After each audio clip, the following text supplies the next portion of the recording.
Halo, assalamualaikum warahmatullahi wabarakatuh. Selamat siang ya buat teman-teman semuanya, khususnya yang selalu menantikan video-video terbaru atau updatean terbaru dari channel Solusi. Terima kasih ya buat teman-teman semuanya yang selalu mensupport, mendukung tentang channel Solusi Hutang. Saya ucapkan ribuan terima kasih karena dukungan dan supportan Anda. Alhamdulillah ya, menjadikan channel ini terus berkembang dan terus berkembang lagi sampai detik ini. Itu semua berkat dari supportan dan semangat dari Anda semuanya ya. Oke, jadi judul video kita hari ini yaitu mengatasi teroran dan rasa takut ya. Ini dua hal ya. Pertama rasa takut, kedua teroran. Kepada siapa? Kepada orang yang gagal bayar pinjol. Karena ini banyak banget pertanyaan dari teman-teman semuanya.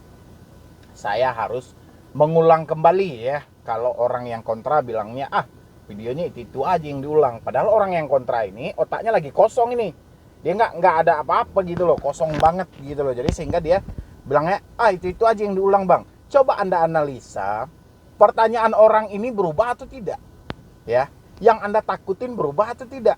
Makanya yang saya bahas sih cuman itu aja. Nggak mungkin orang gagal bayar pinjol saya bahas tentang jual beli makanan, kan nggak nyambung gitu loh.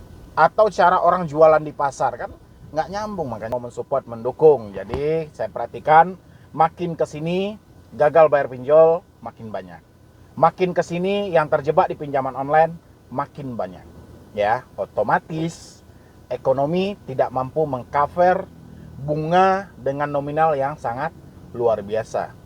Dan efek dibalik itu apa? Gagal bayar, telat bayar. Setelah gagal bayar dan telat bayar, apalagi yang dipikirkan oleh debitur ini? Risiko PS risiko.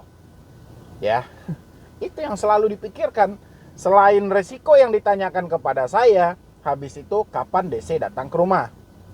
Ini juga menjadi bahan bagi mereka. Setelah itu apalagi yang mereka takutin? Kapan berhentinya sebar data? Ya, itu juga yang ditanyakan. Ya, setelah itu saya jawab juga nanti kapan berhentinya sebar data, baru mereka bertanya lagi apakah diproses ke jalur hukum.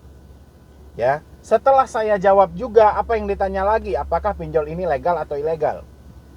Ya, panjang, beruntun. Cuman mutar di sana aja, orang yang kontra nggak akan paham tentang hal itu.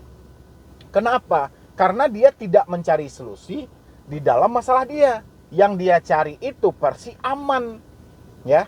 Mana mungkin kita yang berbuat, kita pula yang mencari aman. Kalau kita yang berbuat, kita dong yang menanggung resikonya ya. Resikonya apa-apa aja bang, itu kan sudah sering saya bahas di video. Kalau Anda meminta lagi saya untuk mengulang resiko-resiko apa sih yang akan didapatkan ketika gagal bayar atau telat bayar, baik itu di pinjol legal maupun pinjol ilegal, saya bisa aja ngulang. Tapi orang yang kontra terima atau tidak ya. Kalau orang yang kontra terima, ya oke, saya ulang ya. Orang yang pro ya pasti selalu nerima. Oke ya, jadi gini, itu candaan aja ya. Walaupun banyak yang kontra, saya nggak jadi masalah. Tidak menyurutkan semangat saya untuk selalu memberikan motivasi semangat buat Anda semuanya. Hari ini saya mau menyampaikan satu tip buat Anda, cara mengatasi teroran dan rasa takut ya. Enak nggak itu judulnya? Kan itu yang Anda alami saat ini kan. Anda diteror, ditakut-takutin. Setelah diteror rasa takut muncul. Setelah diteror pikiran kemana-mana, menerawang ya. Ini yang mau dibahas. Senang nggak? Kalau senang jangan lupa disupport. Oke gini, Anda harus kenali dulu. Pertama, mereka meneror itu kemana ya. Anda harus paham dulu ini ya, mereka meneror itu kemana. Dan saya juga sempat menyampaikan teroran dan penagihan ini dibedakan ya. Terkadang teman-teman ini pukul rata ya. Yang meneror yang mana, yang menagih yang mana. Contoh misalnya mereka menyampaikan chat kepada kita, habis itu dengan upaya menakut-nakuti kita lah. Menakuti misalnya, kalau Anda tidak bayar sampai jam sekian sore, kemungkinan ini akan berdampak panjang dan itu akan diulang-ulang terus hampir setiap hari dan disampaikan kepada kontak-kontak darurat kita.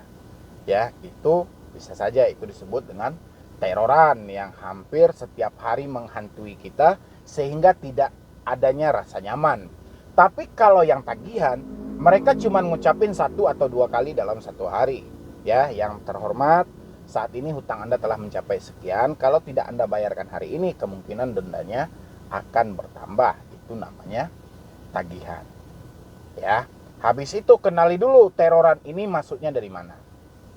Ya, biasanya yang paling sering via telepon, ya, via WA. Itu yang paling sering ya. Habis itu SMS. SMS ini paling banyak sih terorannya nggak begitu banyak, cuman promosi link yang paling banyak. Tapi paling sering di via WA dan telepon. Kalau via WA kita sudah tahu ya drama-drama yang dibikin oleh debt collector. Orang lagi di perjalanan dalam mobil kayak saya ini bertahun-tahun dalam mobil. Untung saya banyak yang mengikuti sehingga video saya seperti ini tidak dimanfaatkan oleh debt collector dengan bla-bla segala macam lah gitu ya. Tapi kalau yang lain banyak, ada orang yang lagi tanda tangan di meja, ada orang yang lagi nulis-nulis dengan buku dengan versi uang segala macam, kan banyak. Ya, kita kenali dulu. Kenali dulu dari mana sih biasanya? Kalau di sini kan banyak. Salah nggak saya bang kalau mematikan telepon atau SMS dan tidak merespon WA ketika gagal bayar pinjol karena saya tidak ada uang. Ya, ini juga salah satu teroran. Ya, sehingga apa? Sehingga dia mematikan telepon, SMS dan WA. Akibat apa? Akibat didesak seperti tadi. Didesak seperti tadi dengan gambar-gambar yang tidak seharusnya dimunculkan oleh debt collector sehingga membuat orang tidak nyaman. Ya, orang mau dikunjungi lah, orang lagi diproses di kantor polisi lah, orang lagi mediasi atau musyawarah. Siapa yang nggak stres kayak gitu loh. Padahal tugas debt collector cuma menagih hutang kok. Ya. Jadi ini bukan berbelit, tapi hal yang harusnya Anda lakukan. Kalau Anda sudah paham dari mana segi teroran mereka, tutup telepon Anda kalau dia menerornya segi telepon. Biasanya teroran segi telepon lebih banyak ke caci maki dan hinaan yang membuat kita nggak nyaman. Dan disambut juga dengan berupa ancaman dan tekanan. Ya, kita matikan dulu telepon. Salah nggak bang kita mematikan telepon? Mungkin saya berulang kali saya jelaskan. Anda mematikan telepon, kalau Anda diteror terus-terusan, membuat Anda tidak nyaman, Anda tidak salah. Ya, letak kesalahannya di mana? Ya, nggak salah kok. Coba Anda tanya kepada bank konvensional. Banyak kok dari orang-orang yang di desa atau yang berada di perkampungan, mereka masih minim dengan komunikasi telepon. Kayak mana caranya bank konvensional untuk menjangkau mereka? Mereka juga nggak meminta kok nomor telepon. Yang penting bagi mereka adalah kevalidan data. Kenapa hari ini pinjaman online malah bertumpu pada nomor telepon? Ya, makanya nggak nyambung. Nggak mungkin dong cuman sebatas nomor telepon aktif aja dana dicairkan. Kan nggak mungkin, otomatis ada kevalidan data, ada suatu penilaian tersendiri sehingga dana bisa dicairkan, bukan semata karena nomor telepon aktif. Ya, jadi Anda menutup nomor telepon tidak ada yang salah. Ya, yang bermasalah itu debt collector dengan pimpinan mereka. Ya, debt collector tidak mampu mengunjungi Anda ke rumah. Ya, habis itu nomor telepon Anda tidak aktif. Apalagi laporan yang mau dibikin oleh debt collector kepada pimpinannya. Itu sebenarnya masalahnya. Habis itu WA. Ya, WA poin yang sangat penting saat ini, apalagi kita yang hidup di zaman yang seperti ini. WA seakan komunikasi yang sangat lengkap ya. Kita bisa video call, bisa mengirim gambar, bisa telepon biasa, ya, bisa chat, hampir lengkap, hampir sempurna, dan hampir semua orang yang ada di Indonesia saat ini sudah 90% menggunakan aplikasi WhatsApp. Ya. Dan hari ini aplikasi itu disalahgunakan oleh debt collector. Salah gunakannya gimana? Mentang-mentang dia bisa mengirim gambar, dia mengirim gambar yang membuat kita tidak enak dan tidak nyaman. Mentang-mentang semuanya itu bisa untuk mengirim multimedia atau video, dia mengirimkan kita video yang nggak enak. Sementara di satu sisi kita ingin berusaha mencarikan talangan dana dan segala macam. Tapi karena ada gambar-gambar yang membuat kita nggak nyaman, membuat kita takut, membuat kita cemas, alangkah baiknya tutup WA. Ya, itu dua hal. Ya, jadi kan memang dari situ kan mulainya kan, dari telepon dan WA. Kalau telepon sudah kita tutup, kartu sudah kita cabut, otomatis SMS tidak masuk lagi. Ya, berarti sekali dayung 2 pulau terlampaui. Dan habis itu kita hapus WA. Ya, ingat, hapus WA, bukan ganti akun. Ya, atau ganti nomor. Kalau ganti nomor itu beda lagi. Ya, tapi hapus. Kalau 3 hal tadi itu sudah Anda putuskan aksesnya, kemungkinan DC tidak bisa lagi meneror Anda. Dan DC pasti akan mencari kepada kontak darurat Anda. Ya, untuk menghadapi hal seperti itu nanti saya akan bikinkan juga satu videonya. Ya, karena saya pengen mengulang lagi dari awal buat teman-teman semuanya, karena mengingat dan menimbang banyaknya orang yang baru gagal bayar. Ya, jadi ketika Anda menghadapi satu teroran itu melalui via telepon, cabut kartu Anda. Salah atau tidak bang? Nggak ada salah, kan sudah saya jelaskan tadi. Yang bermasalah itu ketika data Anda palsu, bukan karena telepon Anda mati. Itu masalahnya. Ya, jadi kalau hanya sebatas telepon Anda mati, tidak bermasalah. SMS tidak masuk, ya sama aja, nggak ada masalah kok. Ya, WA tidak masuk, ya sama aja, tidak ada masalah. Ya, melakukan hal-hal itu ada alasannya.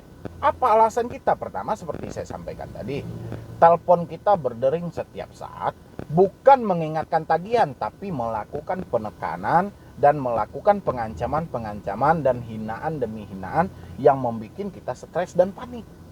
Itu alasan yang paling pertama. Ya, itu alasan kita menutup nomor telepon kita. Ya, untuk alasan kedua, nomor telepon ini kita gunakan untuk bekerja. Bekerja itu tujuannya adalah untuk mendapatkan uang. Ketika kita mendapatkan uang, kita bisa menyelesaikan permasalahan ataupun hutang kita yang menyangkut soal keuangan. Tapi hari ini ketika kita telat bayar, ketika kita jatuh tempo, kita belum ada uang, justru handphone kita hanya difasilitasi hanya untuk debt collector. Tidak bisa orang lain menelpon kita karena saking sibuknya debt collector menelpon kita dengan ratusan nomor. Ya, itu alasan yang kedua. Oke, untuk SMS lagi. Kenapa SMS ini kita tutup? Alasannya hampir sama. Kita juga diteror dan ditakut-takuti via tulisan. Ya.